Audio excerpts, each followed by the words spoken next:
Bonjour, je vous propose une petite présentation pour résumer ce qu'on a étudié sur la reproduction et le comportement responsable chez l'espèce humaine.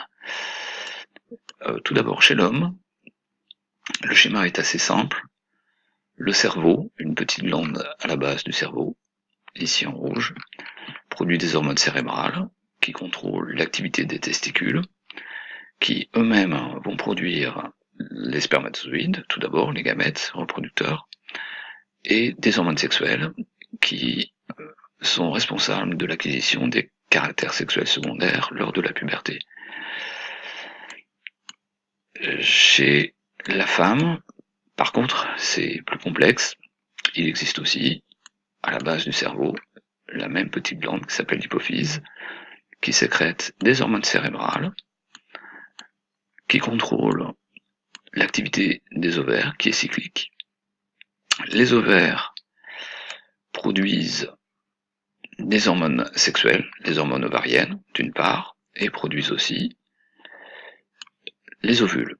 Au niveau de l'ovaire, chaque mois, il y a un ovule d'expulsé.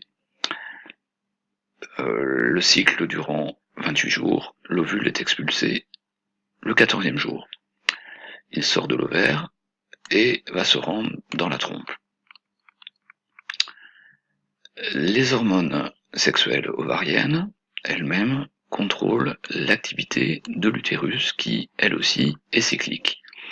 Voyons de plus près un cycle utérin.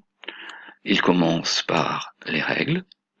Les règles sont produites, on le voit ici au niveau du graphique, lorsque les taux de concentration des hormones ovariennes, c'est-à-dire progestérone et œstrogène, diminuent très fortement.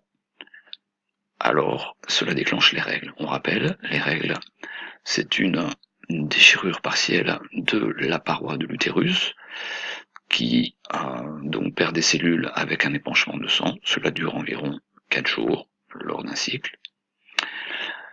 Puis, la muqueuse s'étant déchirée va se reconstruire pour éventuellement accueillir un embryon si toutefois il y a eu fécondation.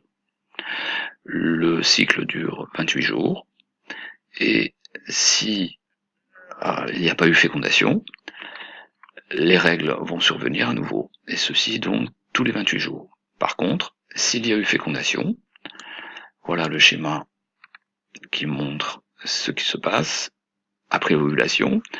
Il y a eu un rapport sexuel autour du 14e jour du cycle chez la femme, puisque c'est autour de ce moment que se produit l'ovulation. Des spermatozoïdes, lors d'une éjaculation, remontent les voies génitales de la femme jusqu'à rencontrer l'ovule qui a été expulsé lors de l'ovulation, et c'est ce qu'on appelle la fécondation. Un seul spermatozoïde rentre dans l'ovule, la cellule œuf issue de cette fécondation se déplace, subit des divisions successives pour ressembler à une petite mûre, c'est le stade morula, le 4e jour après l'ovulation. C'est alors qu'il va rentrer dans l'utérus et s'accrocher à la paroi de l'utérus, et c'est ce qu'on appelle l'anidation.